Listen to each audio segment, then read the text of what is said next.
Unknowingly असं कसं matching झालं असं की वाटतं आम्ही आज एका कंपनीतले आलो आणि इकडे बसलोय जसं पिकनिकला येऊन बसतात आणि या चला टिफिन खाऊया खोलून. कसं झालं एकदम मॅचिंग. ते मलाही नाही माहित.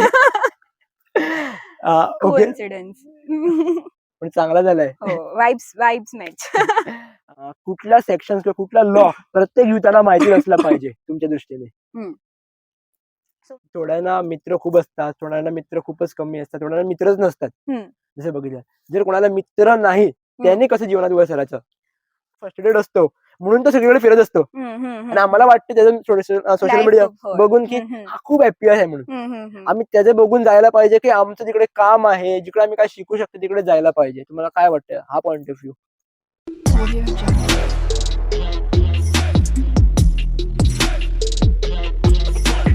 सईजी तुमचं मी खूप खूप मनपूर्वक स्वागत करतो युनिक अचिव्हर्स शो मध्ये. हा शो कुठल्यातरी एक वेगळ्याच प्रकारे होणार आहे.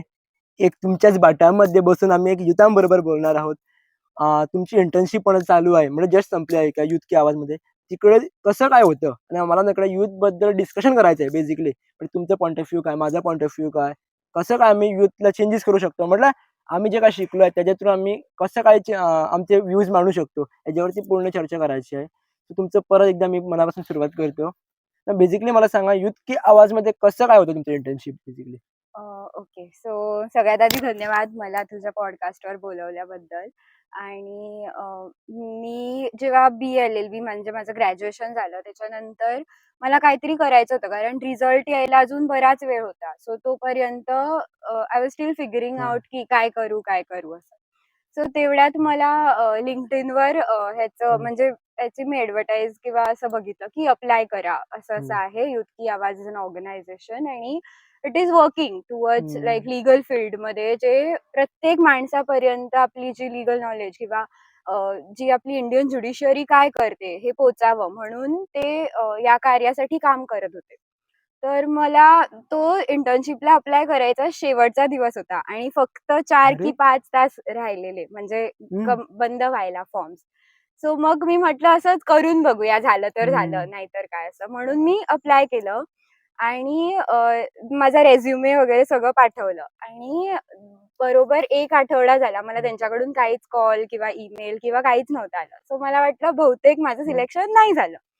आणि मी परीक्षा तेव्हा संपली होती. सो मी फॅमिली बरोबर ट्रिपला गेलेले.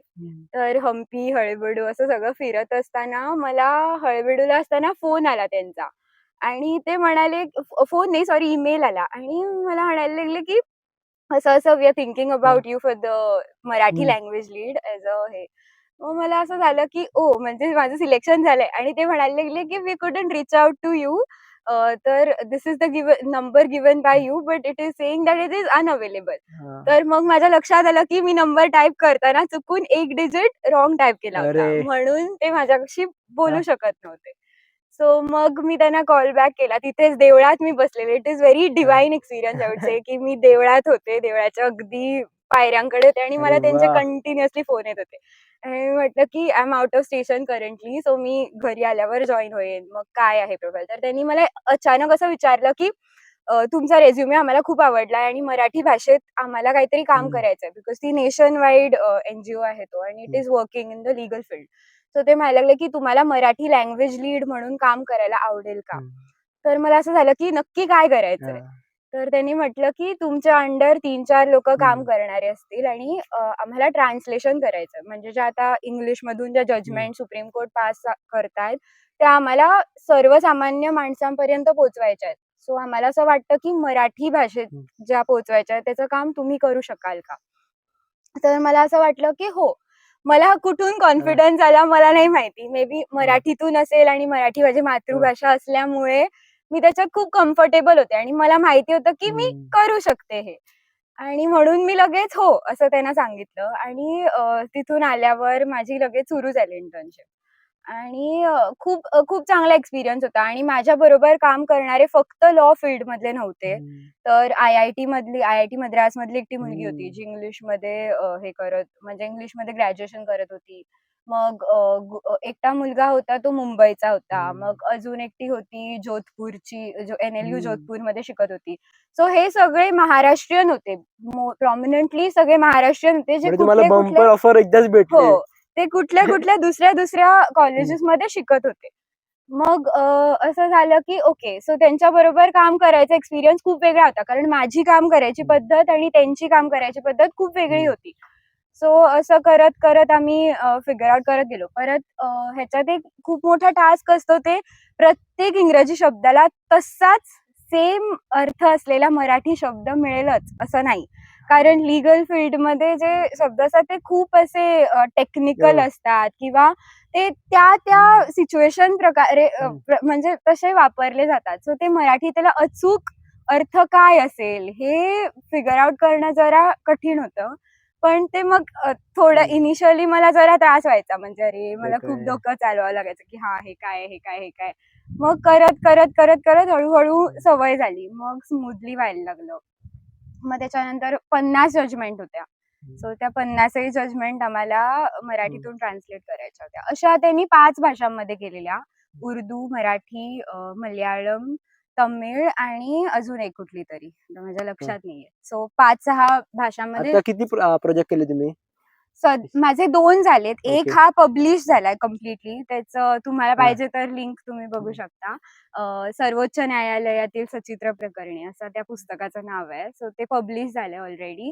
आणि मी इंडिया जस्टिस रिपोर्ट नावाची टाटा ट्रस्टचं एक रिपोर्ट आहे, जे टाटा ट्रस्ट पब्लिश करतं. सो इंडिया जस्टिस रिपोर्टमध्ये आम्हाला जे आमच्या इंडियन ज्युडिशियरी किंवा इंडियन सिस्टमचे जे मेन पिलर्स आहेत, फॉर एक्झाम्पल प्रिझन्स, ज्युडिशियरी आणि लीगल एड किंवा असे जे काही इम्पॉर्टंट ज्या गोष्टी आहेत त्याच्याबद्दल रिपोर्ट्स पब्लिश करतं. म्हणजे कुठच्या स्टेटमध्ये किती डेव्हलपमेंट आहे, कुठच्या स्टेटने काय करायला पाहिजे, किती वीकनेसेस आहे. सो ह्याचा पूर्ण स्टॅटिस्टिक्स आणि त्याचे एनालिसिस म्हणून इंडिया जस्टिस रिपोर्ट असतो. तर मला वाटतं त्यांचे 3-4 एडिशन याआधी पब्लिश झालेत. पण जे आता रिसेंटली 2022-23चं जे एडिशन होतं ते त्यांना म्हणजे वेगवेगळ्या भाषांमध्ये त्याचं ट्रान्सलेशन करायचं होतं. तर तो एक प्रोजेक्ट केला. त्याच्यासाठी पण मी अगेन लँग्वेज लीड होते मराठीसाठी. त्याच्यासाठी पण माझ्या अंडर 3-4 मुलं काम करत होती. सो ते अजून पब्लिश नाही झालेलं. कधी होणार तेही मला माहित नाही. आता पण कंप्लीट झालाय तो प्रोजेक्ट. ॲक्चुअली तुम्ही 2 मोठे प्रोजेक्ट घेतले. तुमच्या अंडर पण काम करत होते. सो तिकडे तुम्हाला एक मेजर असा प्रॉब्लेम काय फेस झाला? म्हणजे याचं सोल्युशन भेटेल की नाही? कुठल्या वर्डचा अर्थ भेटतच नाही. कधी भेटेल याचा अर्थ? तसं कुठला मेजर प्रॉब्लेम तुम्हाला फेस झालाय? ओके. सो कसं असतं, जरी आम्ही मराठी म्हटली तरी प्रत्येकाची भाषाशैली वेगळी असते. म्हणजे आता मी मराठी बोलते, तशीच मराठी महाराष्ट्रातला माणूस बोलेल किंवा तशीच मराठी आणि कुठल्यातरी गावातला माणूस बोलेल, असं नाहीये. म्हणजे जरी आम्ही भाषा म्हटली तरी प्रत्येकाची बोलायची शैली वेगळी असते. सो ते एक मेजर टास्क होतं. कारण मला जसं चालायचं तसं त्यांचं होत नव्हतं. प्लस काय आलं, इनिशियली ही लोकं डायरेक्टली Google ट्रान्सलेट करून कॉपी पेस्ट करायचे. कारण त्यांना वेळ त्यांचा वाचलेला हवा होता. प्लस त्यांना इंटर्नशिप सर्टिफिकेटही हवं होतं. सो ते मनापासून असं काम करत नव्हते. दे वर लाइक करायचं म्हणून करायचं. सो Googleवर घातलं, Google ट्रान्सलेट केलं. आता मी तेच विचारणार होतं, की आता Google आहे तर तुमची कशाला हेल्प घेत होती? हो, पण कधी-कधी काय होतं, Google तशाचा तसा अर्थ ट्रान्सलेट करतो. But which is not necessary की तोच अर्थ असणार. सो अशा वेळेला खूप चॅलेंजेस येतात. कारण जरी Google ट्रान्सलेट मी नाही म्हणत की ते दरवेळी चुकीचाच अर्थ देतं. काही अर्थी बरोबरही असतं आणि मी सुद्धा मदत घेतली आहे, नाही असं नाही. पण आपलाही डोकं वापरायला पाहिजे की हां, हे खरंच असं आहे का, की नाही? उगाच असं ब्लाइंडली काहीतरी कॉपी पेस्ट पण आता करून एआय आणि ChatGPTमुळे तर आता खूपशे ट्रान्सलेशनचे जॉबच जातात. हो. त्याचा काय तुमच्यावर परिणाम नाही झाला, की ते तिकडे करणार? मला वाटतं हो. तो जाणारच आहे आता. हो, किती झालं तरी कसं असतं एआय आणि जरी आम्ही Google ट्रान्सलेट सुद्धा यूज केलं ना, तरी इट बिकम्स व्हेरी मेकॅनिकल किंवा टेक्निकल होतं.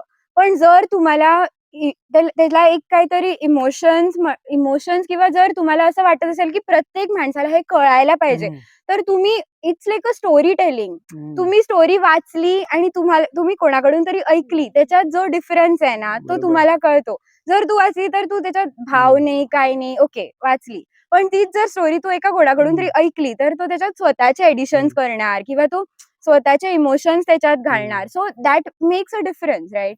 सो ह्यात सुद्धा तसंच आहे. जे एआय किंवा ChatGPT किंवा बाकीचे ॲप्स आम्हाला they can help us to do the work, but they cannot do the work entirely.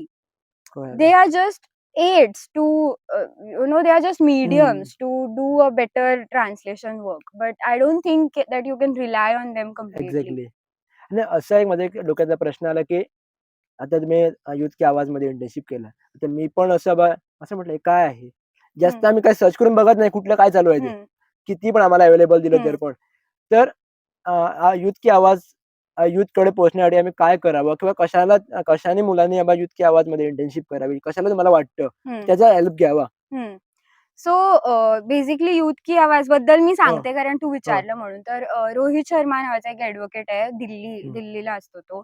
तर त्याने ही संस्था सुरू केली. म्हणजे त्याचे जे एक प्रोफेसर आहेत, त्यांना सांगितलं, की अ, की लीगल आमचे जे नॉलेज आहे ना, किंवा ज्युडिशियरीचे जे काही जजमेंट्स किंवा काय, ते ठराविक लोकांपर्यंतच मर्यादित आहे. म्हणजे ज्यांना इंग्लिश माहिती आहे किंवा ज्यांना वाचल्यावर थोडं कळतं, त्यांनाच माहितीये की लॉ फील्ड किंवा लीगल फील्डमध्ये नक्की काय चाललंय. हं, पण जे आता गावागावात किंवा सर्वसामान्य माणसं असतात, ज्यांचा ह्या गोष्टींशी काही संबंधही नसतो, हं, त्यांना ह्याच्याबद्दल माहितीच नाहीये. सो त्याच्यानंतर त्याला असं वाटलं की रिजनल लँग्वेजेसमध्ये सुद्धा याचा प्रचार आणि प्रसार व्हायला पाहिजे आणि लोकांना समजलं पाहिजे. कारण शेवटी हा आपला देश आहे आणि तो सगळ्यांसाठी आहे. सो देशामध्ये ज्या ज्या घडामोडी घडतात, त्या प्रत्येक माणसाला त्याची माहिती असली ते पाहिजे. ॲक्चुअली पोहोचतं असं सगळं केल्यामुळे लोकांकडे. असं मला वाटतं तरी, हं, कारण at least we are trying, hmm, right? जर प्रयत्न आहे तर किती जणांपर्यंत पोहोचेल हे माहित नाही. बट ॲट लीस्ट आम्ही ट्राय तरी करतोय. काहीच होय. न करण्यापेक्षा काहीतरी करणं is any day better, right? Even असं मला विचारलं, कारण ना आम्ही आता असं पण बघितलं न्यूजपेपर जेव्हा येतो ना, तेव्हा आम्ही फ्रंट पेज आणि लास्ट लास्ट पेज पेज. हीच वाचतो आम्ही. पण जी इन्फॉर्मेशन ॲक्चुअली खरी असते आणि चांगली असते ना शिकण्यासारखी, ते हं, मधल्या पेजवर असते. हं, हं, 13वी 12वी पेज जे हं, नंबर असतात. हं, जिकडे मुलांचे आर्टिकल्स येतात, लेख हं, येतात, ते हं. वाचायला चांगले असतात. पण ते जास्त बघितलं ते कोण वाचतच नाही. हो. म्हणून म्हटलं, की बाबा तुम्ही ते करता, ट्रान्सलेट करता, हे पोहोचतं का नाही? हो, म्हणजे आता त्याच्यासाठी हो. आम्हाला वेगवेगळे जे हं, मीडियम्स आहे ऑनलाईन, त्यांनी आम्हाला खूप सपोर्ट दिला. फॉर एक्झाम्पल लॉ ऑक्टोपस हं, नावाची एक संस्था आहे. प्लस आणि जस्टिस अड्डा हं, म्हणून आहे. आवाज तर आहेच. सो या सगळ्यांनी मिळून त्याची पब्लिसिटी केली. हं, प्लस ज्या आता लायब्ररीज हं, आहेत आमच्या वेगवेगळ्या कॉलेजेसच्या, तर तिकडे याची एक हं, कॉपी अवेलेबल आहे. सो कोणाला पाहिजे तर ती घेऊ हं. शकतात. प्लस या बुकमध्ये फक्तच लिहिलेलं नाहीये, तर याच्यात एनिमेटेड स्वरूपात आहे. So wow! आम्हाला कार्टून्सद्वारे जजमेंट्स हं, कळतात. म्हणजे कसं होतं, आता लहान मुलांना सुद्धा बघा, जर तुम्ही फक्त हं. पुस्तक दिलं, त्याच्यावर अक्षर असली तर कोण वाचत नाही. बरोबर. पण तेच जर तुम्ही जर अट्रॅक्टिव्ह हं, केलं, जरा काहीतरी चित्र घातली हं, किंवा जरा एनिमेटेड काहीतरी घातलं, तर आपला इंटरेस्ट वाढतो. हं, कारण व्हिज्युअल्स अट्रॅक्ट करतात. हं, मोर दॅन लेटर्स ऑर हं, मोर दॅन टेक्स्ट, हं, व्हिज्युअल्स अट्रॅक्ट करतात. सो ह्याच्यामध्ये कार्टून किंवा एनिमेटेड स्वरूपात प्रत्येक हं, जजमेंट एक्सप्लेन केलेली आहे. सो त्याच्यामुळे कसं होतं, की जरी तुम्हाला ह्याचा अर्थ नाही कळला, तरी हां, असं-असं दाखवलंय म्हणजे हं, ह्याच्याशी रिलेटेड काहीतरी आहे. एवढं सुद्धा हं. जरी बेसिक कळलं ना, तरी खूप आहे. सयाजी, मला असं एक सांगा, जेणेकरून ना तर प्रत्येक आता युवा काय असतो, आपले हं, फेस व्हॅल्यू कुठेतरी आपण तयार करायला पाहिजे. हं, म्हणून तो कुठल्या क्लब्समध्ये, असोसिएशनमध्ये कुठे ना कुठे जॉइन होतो. हं, नाहीतर स्वतःचं काहीतरी करण्याचा प्रयत्न करतो. हं, काय प्रत्येक आता युवाला असं पाहिजे, की आपण कुठेतरी शाईन व्हायलाच पाहिजे. हं, आता बेसिकली तुम्ही सांगा, कुठे शाईन व्हायला पाहिजे म्हणून जायचं का आपल्याला काय कळण्यासाठी जायचं? म्हणजे ॲक्चुअली कशासाठी हं, बाहेर हं, जायचं आणि काहीतरी करायचं? हं, कळालं ना मी काय विचारायचा प्रयत्न हं, करतो? हं, हं. तर कशासाठी? ओके. सो तुमच्या पॉइंट ऑफ व्ह्यू आहे आन्सर हां. सांगा. सो मला वाटतं, की आता ना फक्त पुस्तकी ज्ञान घेऊन हं, अ, म्हणजे आय वोंट से की हं, इट इज हेल्पिंग इन हं, एनी वे. मला असं वाटतं, की ओव्हरऑल डेव्हलपमेंट किंवा तुमची ओव्हरऑल पर्सनॅलिटी कशी आहे त्याच्यावरून खूपशा गोष्टी ठरतात. हं, म्हणजे मला असं वाटतं, की फक्त पुस्तकातून वाचलं आणि ते तिथेच हं, ठेवलं तर त्याला अर्थ नाही. त्याच्यापेक्षा तुम्ही ते कसं अप्लाय करता डे टू डे लाईफमध्ये किंवा तुमचे ओव्हरऑल अपार्ट फ्रॉम अकॅडमिक तुमचे अजून काय पैलू आहेत, म्हणजे तुम्ही अजून कशामध्ये एक्सप्लोर करू शकतात. That makes a huge difference in your overall personality or in your life also. So मला असं वाटतं की फक्त त्याच्याशीच आपलं जे काही फील्ड आहे त्याच्या पुरतंच लिमिटेड न राहता आपल्याला अजून काय करता येईल किंवा नवीन नवीन काहीतरी शिकता येईल ह्याच्याशी हे करणं खूप इम्पॉर्टंट आहे. आता फेस व्हॅल्यू म्हणाल किंवा हे त्या गोष्टी सेकंडरी आहेत. मी नाही म्हणत की it is not important, it is important, कारण प्रत्येक माणसाला आपली आयडेंटिटी तेवढीच प्रिय असते किंवा आणि करायला पण पाहिजे. प्रत्येकाला वाटतं. होय. सो मला असं वाटतं की it is all secondary. First तुम्ही तुम्हाला पाहिजे म्हणून करा आणि त्याच्याबरोबर नेम फेम हे आपोआप येत राहणार. That is you can, that's like a by product of what you are doing. So no one can take it away from you, but make sure that you are not doing it only for the fame. You are doing it for yourself first and the fame you get is a by product. या exactly कसं करायचं हा मोठा प्रश्न आहे. तुम्ही सांगितलं खरं की आपल्याला पाहिजे म्हणून करायचं. अरे मला पाहिजे असं खूप आहे गोष्टी, पण मी कसं करू? स्टार्टिंग स्पार्क लागतं तर कसं तयार करायला पाहिजे? सो मला तरी असं वाटतं की मला जर एक गोष्ट काहीतरी तर मी त्याच्याबद्दल खूप वाचते किंवा मी त्या फील्डशी रिलेटेड कोण लोक आहेत तर त्यांच्याकडे बोलते की हा हे कसं करायचं किंवा असं काय तसं काय. मग असं कधी कधी होतं की लोकांकडे बोलून तुम्हाला त्यांचे पॉइंट ऑफ व्ह्यू कळतात किंवा तुम्ही कधीच सांगू शकत नाही की हा माणूस आपल्या उपयोगाचा आहे की ह्याला काय माहिती असणार असं. तुम्ही you cannot be little anyone असं मला तरी वाटतं, कारण प्रत्येक माणसाची पोहोच कुठे असू शकते किंवा त्याचे इंटेन्शन काय असू शकतात हे तुम्हाला नाही माहित. सो असं मला वाटतं की जेवढे तुमच्या फील्ड मधले किंवा दुसऱ्या फील्ड मधले सुद्धा लोक तुम्हाला भेटतात तर त्यांना कधीच असं की ह्याला आणि काय माहित असणार किंवा त्याला जज करू नये आपण की हा असा दिसतो ह्याला तरी काय माहित असणार किंवा ही अशीच आहे ही तशीच आहे. तसं न करता आपण आपल्याला काय वाटतं हे पुटफोट करायला पाहिजे. मग त्यांचे व्ह्यूज त्याच्यावरती किंवा जर काही मदत लागली तर we should be vocal about it की मला बाबा इथे इथे हे नाही कळत. त्याचा कमीपणा नाही घ्यायचा.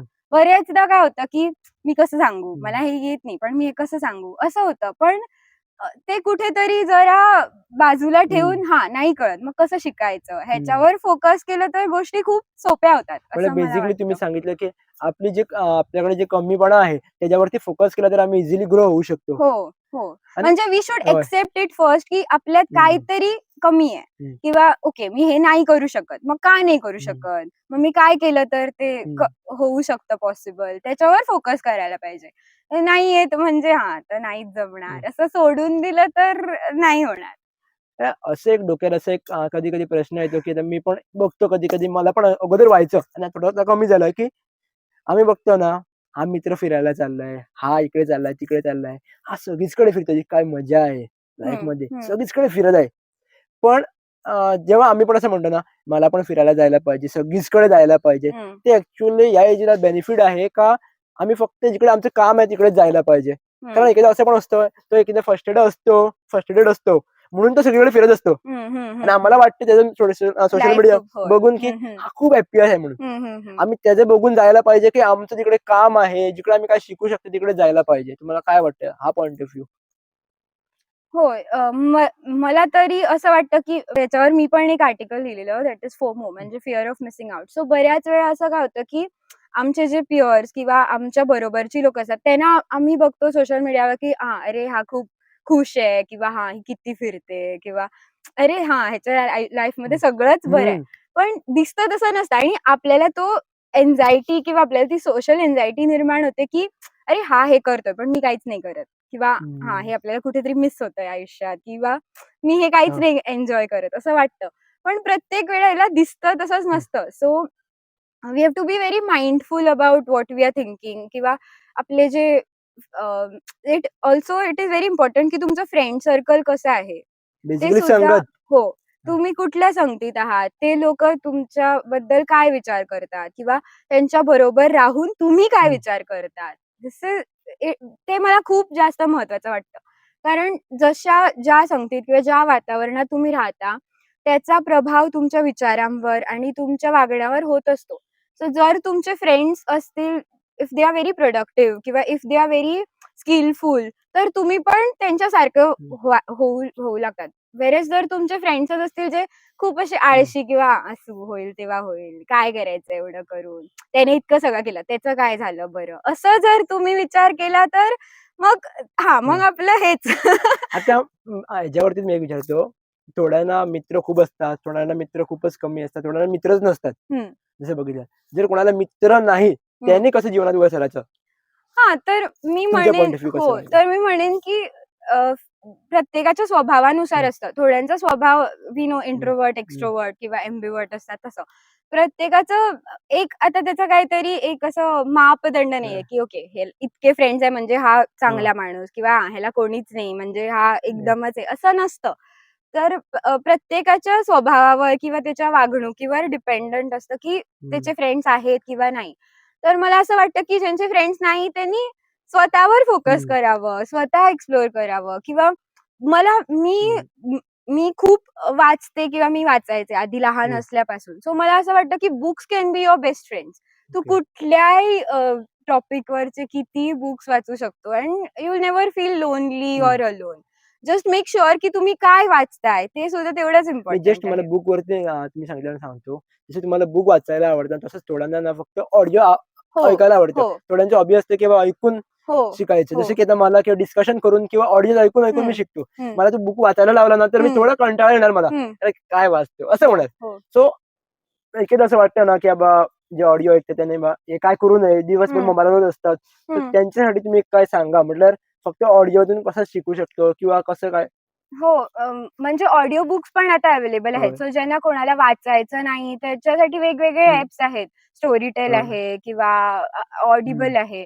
सो अशा ॲप्सवर जाऊन तुम्हाला हवं ते हं, बुक्स डाउनलोड करून ऐकू शकता. म्हणजे ऑडिओ बुक्सचा एक फायदा आहे, की तुम्ही ट्रॅव्हल हं, करताना किंवा जर तुम्ही घाई गडबडीत असाल किंवा तुम्ही सायमल्टेनियसली काहीतरी काम हं, करता, तरी तुम्ही फोनवर चालू हं, ठेवून ऐकू शकता. म्हणजे एकाच बरोबर हं, मल्टीटास्किंगही होतं आणि तुमचं काहीतरी नवीन हं, ऐकूनही होतं. So that way it is very म्हणजे खूप हं, फायदेशीर आहे असं मला वाटतं.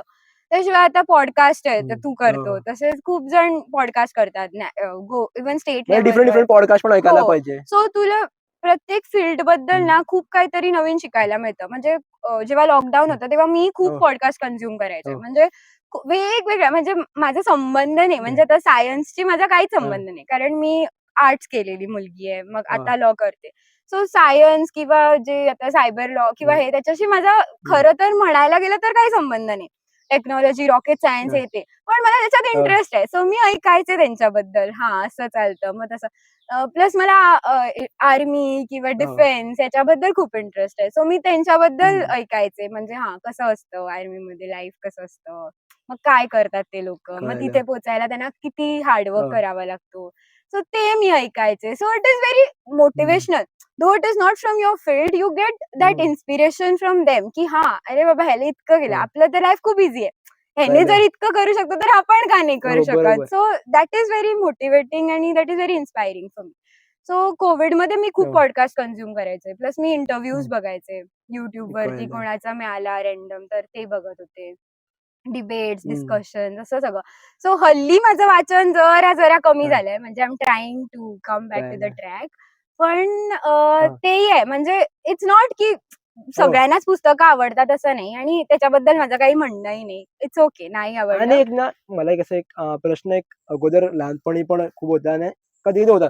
जेव्हा आमची कोणाबरोबर पण एकदम नवीन मैत्री व्हायची आणि जेव्हा मी त्या फील्डमध्ये नवीन-नवीन असतो ना, तो त्याचा नंबर भेटला पाहिजे मला. हं, नंबर भेटल्यानंतर काय करतो, कसा आहे, की जेवलास की नाही? मला असं हं, खूप गोष्टी त्यांना विचारतो आणि एक 4-8 दिवस झाल्यानंतर मेसेजेस कमी होतात, फोन हं, कॉल्स कमी होतात हं, आणि असं झाल्यानंतर परत दुसरा मित्र भेटतो. हं, त्याच्याकडे सेम गोष्टी रिपीट हं, होतात. परत कमी हं, होतं. हं. सो या दोन कोणाला मी कसं आमचं लांब कसं राहायचं? हा माझा प्रश्न आहे. कारण हा प्रॉब्लेम ना खूप युथला त्यांचा टाईम वेस्ट करतो मी बघितलं तर. हं, बेसिक. हं, तर याच्यावरती तुमचा पॉइंट ऑफ व्ह्यू काय आहे? कारण तुम्ही तुम्ही पण हा बेसिकला फेस केला असणार ही स्टेज हं, हं, आणि बेसिकली याच्यावरती कोण डिस्कस पण करत नाही. पण सगळेजण फेस करतात. हं. इव्हन मी पण फेस केला आहे हा स्टेज. सो याच्यावरती तुमचं काय म्हणणं आहे?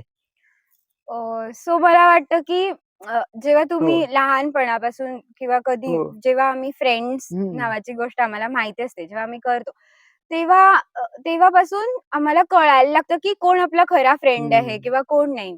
It is very important. प्रत्येकाचं इंट्युशन असतं, की हम्म. तुम्हाला माहिती असतं, की हा आपण आपल्याला जर उद्या काही डिफिकल्टी आली किंवा उद्या आपल्यावर कसलं संकट आलं, तर कोण आपल्यासाठी धावून हम्म. येणार आणि कोण आपली मजा हम्म. बघणार, हेही माहिती असतं. हो. So it is very important to stay away from people hmm. Who are just there to watch the कळलं drama.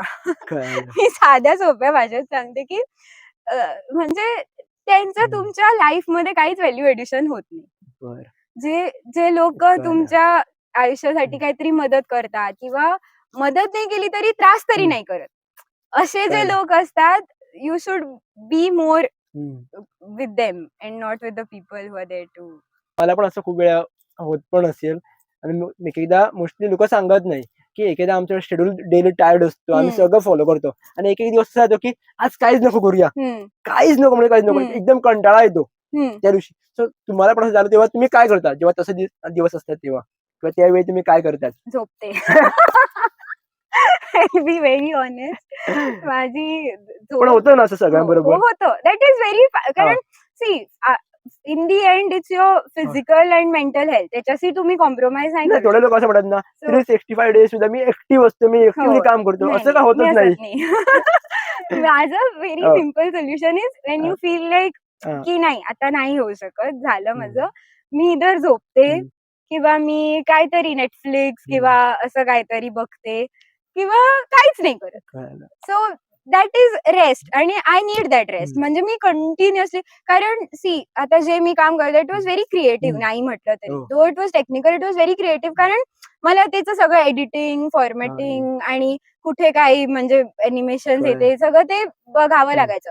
So it's like very, it's a creative process. So at the end you get exhausted. हम्म. कारण डोकं आहे ते हो. शेवटी, ते किती काम करणार, त्याला सुद्धा जरा हम्म, तरी म्हणजे हवी विश्रांती. सो मग तसं असताना I use to either sleep hmm. किंवा मी काहीतरी बघत होते, विच अरे इज यार. Which is okay. Not at all related to any of this work. असं रॅन्डम काहीतरी हम्म, किंवा मग वाचायचं काहीतरी, असं काहीतरी. सो ते काम हम्म, सोडून दुसरं हम्म. काहीतरी करायचं. आणि एक एकदा डोक्यावर असं तुम्हाला कधी होत नाही की बाबा चल सगळंच बंद करूया आणि 4 दिवसासाठी कुठे पॅकिंग करून जाऊया? हम्म. असं होतं मला खूप वेळा, मग मी नारवेला येते. नाही, हे बेसिक प्रश्न का विचारतो मी, कारण मुलं असं म्हणतात ना की बाबा आम्हाला ऍक्टिव्ह होतोय, ही सोशल मीडियावर डेली हम्म. ऍक्टिव्ह असतात. हम्म. मला तसे खूप लोक अ, म्हणतात, कारण जेव्हा फर्स्ट माझं हम्म, इम्प्रेशन असं कोण नाही, बरोबर, मी अशी खूप अशी अ, एन्थुसियास्टिक अ, एक्सायटेड माणूस वाटते, कारण अरे ही किती अ, अशी एक्सायटेड आहे, फुल ऑफ अ, लाईफ, असं खूप जण अ, मला म्हणतात. म्हणजे मी अ, स्वतःबद्दल नाही म्हणत, पण अ, जे कोण मला भेटतात, तू कायम अशीच असते, असं मला खूप लोक विचारतात. पण तसं नाहीये, हम्म, मोस्ट ऑफ द टाइम आहे. म्हणजे हम्म, आता जर मी बाहेर कुठे आहे, तर आता सी माझं जे काही दुःख आहे किंवा मी जर सॅड आहे, तर मी ते चार चौघात जाऊन मला हम्म. दाखवायला नाही आवडत. I am very honest. कारण माझी जी, मला असं वाटतं की माझी जी एनर्जी आहे ती खूप कंटेजियस आहे. तुम्हाला दुःख असतं? असतं तर ऑफकोर्स. सो मला असं वाटतं की माझी जी एनर्जी आहे ती खूप कंटेजियस आहे. सो जर मी हॅपी असली आणि मी जर चार चौघांमध्ये गेली आणि तर तेही हॅपी होतात, असं मला खूप वाटतं. वेळेस जर मी खूप अशी शांत, अशी सॅड अशी असली आणि मी त्यांच्या बरोबर हम्म. गेली, तर तेही तसेच होतात. आता तुम्ही मला सांगा की सॅड दुःखी तुम्ही कधी असता? हा, खूप वेळा असं म्हणजे कशासाठी एक्झाम. एवढी अशी पर्सनॅलिटी जी दुःखी असते, मस्त फेस म्हटलं कशासाठी असतं? हो, दुःखी मी खूप गोष्टी, म्हणजे आता सॅड असं नाही म्हणत, फ्रस्ट्रेटेड किंवा राग मला येतो तसा. म्हणलं म्हणजे मला आता चॉकलेट नाही दिली. परीक्षा नाही आली जवळ आणि अभ्यास नाही झाला किंवा मग काहीतरी हे जमतच नाही, या सब्जेक्ट मला कसाच हा. केला कळत नाही किंवा हे किती हे आहे मला नाही होत. कारण law can be very monotonous, हम्म, मी लॉ हा, फील्डमध्ये आहे, सो मी त्याच्याबद्दल सांगू शकते. कारण it can become very dry at a point, कारण खूप सेक्शन्स असतात, प्रत्येक सेक्शन कधी कधी लक्षात ठेवावं लागतं आणि एवढ्या एवढ्या शब्दाने त्याचे अर्थ बदलू शकतात. सो असं होतं की इट कॅन बी व्हेरी, म्हणजे तुझं डोकं का- खराब होऊ शकतं एका आता मला तुम्ही पॉइंटला. सांगा, लॉ मध्ये बघितलं तर हजारो हजारो नाही, लाखो सेक्शन्स आहेत हम्म. आणि असं वाटणार की करोडो लॉज असणार. हम्म. सो की त्यातले तुम्ही नेमके शिकणारच, पण तुम्ही लक्षात कसं ठेवतात? माझं असं होतं की मी काल काय बोललो ते मला आज हम्म. आठवण नाही, हम्म. तर तुम्ही एवढे सेक्शन्स ते कसं लक्षात ठेवतात? ओके, सो हा मी मेजर प्रश्न. आधीच सांगते की मी असं नाही की मला सगळे सेक्शन आणि सगळे लॉज हम्म, माहितीये, असं नाहीये. कारण नो वन कॅन हम्म, ever know that. It's always a learning process आणि थोड्या हम्म, थोड्या गोष्टी त्याच त्याच वेळी कळतात. सो मी जेव्हा एक्झाम पॉइंट ऑफ व्ह्यूने प्रिपेअर करायचे तर माझा बोर्ड आहे एक माझ्या स्टडी टेबलवर आणि तिथे मी जे काही शिकते किंवा नोट डाऊन करून ते मी तिथे पेस्ट करत होते. सो कसं होतं येता जाता वाचलं की हा बाबा हे सेक्शन म्हणजे हे आयपीसी हे हा. सीआरपीसी असं सगळं लक्षात राहिलं की मग कसं होतं प्रत्येक वेळी सो इव्हन इफ तुझ्या डोक्यात नसतं तुझ्या डोळ्यापुढे ते व्हिज्युअल क्रिएट होतं की हा या बोर्डवर मी हे लिहिलंय. सो तसं मला वाटतं की माझी खूप पिक्टोरियल मेमरी आहे. सो मी जे फोटो किंवा जे असं लिहिलेलं बघते ना ते माझ्या लक्षात उरतं. सो तसं मी करून ट्राय करायचे किंवा माझ्याकडे व्हाईट बोर्ड आहे. सो मी काय विसरायचे ना ते मी लिहून ठेवायचे. बेसिकली मला वाटतं की तुम्ही सेशन स्टार्ट करायला पाहिजे किंवा स्टडी टिप्स हो. For law student. अरे इतकी मोठी नाहीये मी असे मोठी खूप असं नाही पण एक तुमची अरे, टिप्स घेऊन खरंच हो काय मी तरी खूप करू असे शकतो. काही झेंडे काढले असं हा. नाहीये. I am a very basic झेंडे नॉर्मल कशाला काढायला पाहिजे. हो. So I am not me आधीच क्लिअर करते की नाहीतर लोक कमेंट करतील ही काय सांगते मोठी तसं कुठे. ना जे आम्ही काय बोलतो आमचे पॉइंट ऑफ व्ह्यू ते आम्ही शेअर करतो हो. आणि ते ऍक्च्युअली युथने करायलाच पाहिजे. सो आय फील की इट इज व्हेरी इम्पॉर्टंट कारण फक्त वाचून घोकंपट्टी केली तर त्याला काही अर्थ नाही. So I use to make sure की आणि मी माझ्या खूप वेगवेगळ्या टेक्निक्स आहे. मी वेगवेगळे कलर्स युज करते, हायलायटर, कुठले तरी रंग किंवा ते स्टिकी नोट्स असतात ते कुठे कुठे लावते किंवा माझ्याकडे ब्लॅक बोर्ड असतो त्याच्यावर मी मार्करने वेगवेगळ्या रंगात लिहिते, सब हेडिंग. सो तसं मला लक्षात उरतं. सो मी सांगितलं की माझी मेमरी ही खूप पिक्टोरियल आहे. सो मी जे बघून जे माझ्या डोक्यात राहतं ना it is fixed in my head. So मग मी तसंच जाऊन पेपरला लिहायचंय. सो त्याच्यामुळे I am very organised person when it comes to studies आणि जे माझं अभ्यास किंवा ते त्याच्याबद्दल मी खूप ऑर्गनाइज. एरवी मी खूप अनऑर्गनाइज आहे. म्हणजे mix or when it comes to my profession or when it comes to my जिथे माझे स्किल्स किंवा असं तिथे मी खूप ऑर्गनाइज आहे. तिथे म्हणजे माझे नोट्स किंवा माझी बुक्स किंवा तिथे तुला कसलाच असा म्हणजे फालतूगिरी नाही दिसणार. पण असं पण आम्ही ऐकलं होतं की कुठल्या ऑडिओमध्ये की जिकडे आपली गरज आहे ना तिकडे आपण ऑर्गनाइज असायला हो. पाहिजे. सगळीकडे आम्ही ऑर्गनाइज हो. असून काय फायदा पण हो. नाही त्याचा. हम्म. जिकडे गरज आहे तिकडेच हो. म्हणजे जेव्हा भूक लागते तेव्हाच खायला खायला पाहिजे. पाहिजे. कशाला प्रिपेअर करून ठेवायला पाहिजे सगळ्या गोष्टी. हा सेम ऍटिट्यूड माझा आहे. सो तशा प्रकारे मी खूप हो. अशी म्हणजे त्याच्याबद्दल मी खूप फोकस आहे. प्लस मी एक्झामकडे आय यूज टू बी म्हणजे असं नाही की मी खूप अभ्यास करत होते. मी सगळं करत होते. मी एक्झामच्या वेळी मूव्हीज सुद्धा बघितले. मी काही करत होते. लॉ स्टुडंट असं सांगते. हो. मुलं म्हणणार मी म्हणजे पण बघतो. याच्याबद्दल तुम्ही रॉंग हे नका घेऊ. पण आय रिमेंबर मी 10वीत सुद्धा माझा मॅथ्स पेपर होता आणि मी आदल्या दिवशी बाबांबरोबर मूव्ही बघायला गेलेले. आणि तिथे माझे एका फ्रेंडचे आई बाबा भेटले. "अरे तू मूव्ही बघते तुझा पेपर आहे ना उद्या." असं सुद्धा हां. झालेलं आहे. म्हणजे it's very normal for me. पण ते तुम्ही पण सांगा ना एक्झामच्या अगोदर मी हो, शिकून अभ्यास झालं होतं. करते. म्हणजे कसं आहे मी खूप नाही शिकत. हो. जेवढं करायचं तेवढं शिकते. आता तू म्हणजे कसं म्हटलं की खूप नाही हो. करायचं. जे भूक लागली की जेवायचं तसं आहे माझं. सो मी असं भरपूर शिकते. आता काही विचार मी असं सांगणार असं नाही. पण मला जेवढं वाटतं की हां, पास व्हायला एवढं पाहिजे. मग आय विल मेक हां. शुअर की आय डू दॅट. अरे असं पण एकदा माझ्या दृष्टीने बघितलं किंवा मी अगोदर जेव्हा बघायचो लॉ फील्ड म्हणजे केवढं बोरिंग असणार ना सब्जेक्ट सगळे लॉ आणि सेक्शनल आहे संपतच नाही. जसं हिस्ट्री आणि लॉ माझ्याकडे खूप बोरिंग होता. आता मला थोडा क्रिएट म्हणजे त्यात इंटरेस्ट येतो आहे. पण एकदम हा बोरिंग सब्जेक्ट असं वाटायचं. म्हणजे स्पेशली बॅक बेंचर असताना त्यांना हेच वाटतं नेहमी.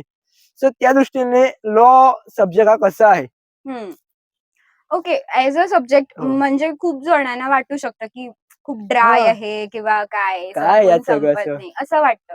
पण जर तुम्हाला त्याच्यात खरंच इंटरेस्ट असला ना, तर यू नो की यू विल सर्व्हाइव्ह देअर. म्हणजे पण तुम्हाला मनापासून इच्छा हवी की अरे हां, उगाच वाचलं आणि सोडलं असं नाही. हां, मग काय असतं? मग कसं चालतं ते? मग हे सेक्शन असंच काय? असं का नाही? कारण खूप वेळा ना लोकांना क्वेश्चन करायला खूप इझी असतं, की अरे काही करतात, हे काय आहे? गोव्याचे म्हणजे असं न्याय व्यवस्था सारखी नाही, हे नाही. सो जेव्हा तुम्ही त्याच्या बाहेर असता ना, तेव्हा त्याच्यावर कमेंट करणं खूप सोपं असतं. But when you are in this fraternity and when you know how it works, तेव्हाच तुम्हाला रिअलाईज होतं, की हे असं सगळं का आहे? सो मला असं वाटतं, की म्हणजे जेव्हा तुम्ही थर्ड पॉइंट ऑफ व्ह्यूने बघता ना, तेव्हा it's very easy to comment, की किती वर्ष लागतात हे केसेस व्हायला, उगाच डेट्स देतात किंवा असं काहीतरी डेट पे डेट. किंवा हां, हे लोकं इतके कमवतात, ह्यांना इतकी फी. पण त्याच्या मागे तेवढे कष्ट असतात किंवा तेवढा हार्डवर्कही असतो. सो तो बऱ्याच वेळेला नाही दिसत. म्हणजे आता आम्ही म्हणतो तर फॉर एक्झाम्पल जर दुसरं प्रोफेशन घेतलं, की त्यांना दे हॅव डिसाइडेड तेवढा वीक ब्रेक किंवा हे. पण मी आता जेवढी या प्रोफेशन मध्ये बघितलं, तर इव्हन संडेला सुद्धा ते लोक काम करतात किंवा अर्जंट बेल मॅटर असलं किंवा काही कधीही तुम्हाला जावं लागू शकतं. सो तसं असतं. आता त्यांनी हल्लीच एकदा क्रिटिसाइज केलं की कोर्टला एवढ्या सुट्ट्या असतात. That is a necessity. थोड्यांना वाटतं की ह्याच्यामुळे मॅटर्स डिले होतात, ह्याच्यामुळे कोर्टला एवढी सुट्टी का पाहिजे? सगळ्यांना सुट्टी हवी असते. आता शाळेत टीचर्सना सुट्टी मिळते. तेव्हा आम्ही कंप्लेन करतो नाही. परत जे प्रायव्हेट प्रॅक्टिशनर्स डॉक्टर्स असतात ते व्हेकेशनवर जातात, तेव्हा आम्ही कंप्लेन करतो नाही. मग फक्त जेव्हा लिगल फ्रेटर्निटीकडे येतं तेव्हाच आम्ही कंप्लेन का करतो? कारण जेवढं ते काम करतात तेवढंच त्यांना ब्रेकही पाहिजे ना. आम्ही किती जरी म्हटलं की they are working for the nation, they are working for the nation, but in the and they are also individuals ना. त्यांच्याही काहीतरी पर्सनल नीड्स आहेत, त्यांची फॅमिली लाईफ आहे. सो आम्ही ते इग्नोर करून we cannot expect them to work for the nation 24/7, right? Exactly. So I feel की प्रत्येकाने अंडरस्टँड करून घ्यायला पाहिजे की grass is always greener on the other side. पण ते तसं नसतं. तुम्हाला काय वाटतं किंवा तुमचं काय आहे हे इट इज नॉट म्हणजे इट कांट बी असं रॉक सॉलिड हे असू शकत नाही. So that is very important. आणि जर तुम्हाला मनापासून इच्छा असली आणि जर तुमची तेवढी तयारी असली त्याच्यात कष्ट घ्यायची, तर एव्हरीथिंग इज पॉसिबल. असं एक अनेक पॉडकास्ट मला वाटतं की आमचं खूपच मोठं झालं असणार. तर म्हणणार की बाबा काय बोलता दोघं जण बडा बडा चालूच आहे. एकतर बंद कर नाही तर आम्ही बंद करतो. सो माझा एक असा एक शेवटचा प्रश्न करतो ओके. या सेशन मध्ये की कुठल्या सेक्शन किंवा कुठला लॉ प्रत्येक युवताला माहिती असला पाहिजे तुमच्या दृष्टीने? सो मला असं वाटतं की जे बेसिक, आता फॉर एक्झाम्पल मुलींना तर मला वाटतं की त्यांना बेसिक त्यांचे जे सेफ्टीसाठी जे लॉज आहेत IPC मध्ये किंवा जे अगेन्स्ट मॉलेस्टेशन किंवा व्हायलन्स किंवा जे काही आहे ते प्रत्येक मुलीला माहितीच असायला हवे. कारण आम्ही असं म्हणतो की मुलींची सेफ्टी इज इम्पॉर्टंट, पण आम्ही प्रत्येक वेळी गव्हर्नमेंटला ब्लेम करतो की government is not doing anything, काय फायदा आहे ना निवडून देऊन. पण शेवटी स्वतःची कुठेतरी अकाउंटेबिलिटी असते ना. आम्ही स्वतः जर असं कसं काही म्हणजे काहीच सेफ्टी न बाळगता, काहीच प्रिकॉशन्स न घेता कसंही वागलो, तर त्यांना ब्लेम करून काय फायदा? शेवटी आम्ही सुद्धा तेवढेच रिस्पॉन्सिबल आहे. सो मला असं वाटतं की जे काही बेसिक लॉज आहे, म्हणजे for example right to privacy. So प्रत्येकाला आपली प्रायव्हसी जपण्याचा अधिकार आहे आणि ते आम्हाला भारताचं संविधान देतं. So we need to make sure that our privacy is not curtailed at any point. So that is very important असं मला वाटतं. प्लस आता आम्ही बघतो की it's too much like it's an era of social media किंवा cyber असं आम्ही म्हणतो. तर it is very important to know the cyber security rules किंवा सायबर सिक्युरिटीचे लॉज काय आहेत. किंवा आम्ही हल्ली बघतो की खूप जणांचे इन्स्टा प्रोफाईल्स आणि हे हॅक होत आहेत किंवा कोणाच्या प्रोफाईल मधून काही मेसेजेस जातात किंवा पैसे मागतात.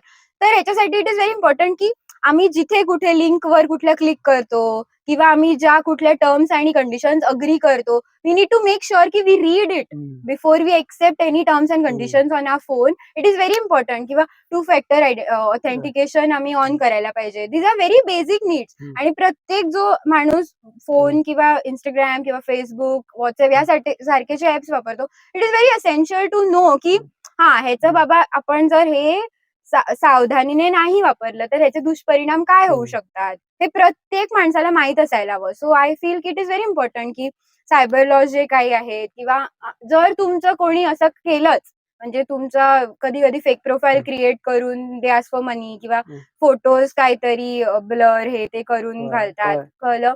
So it is very important to know की असं झालं तर आपण काय करायचं. आपण सायबर सेलला जाऊन कॉन्टॅक्ट करू शकतो किंवा आम्ही त्यांची मदत घेऊ शकतो किंवा त्यांचा प्रोफाईल ब्लॉक करू शकतो, काय करू शकतो. दिस इज व्हेरी इम्पॉर्टंट आणि हे सगळ्यांना माहित असायला, कारण हे बेसिक आहे. कारण आता आम्ही बघतो की अगदी लहान मुलांपासून ते म्हातारे लोकांपर्यंत सगळे लोक फोन आणि ऍप्स वापरतात, social media apps. So I feel this is a very basic need that everyone should be aware of all these rules. Yes. आणि thank you so much for sharing your knowledge experience with us. Welcome. Yes, Most thank welcome. you. Thank you for inviting me. Yes.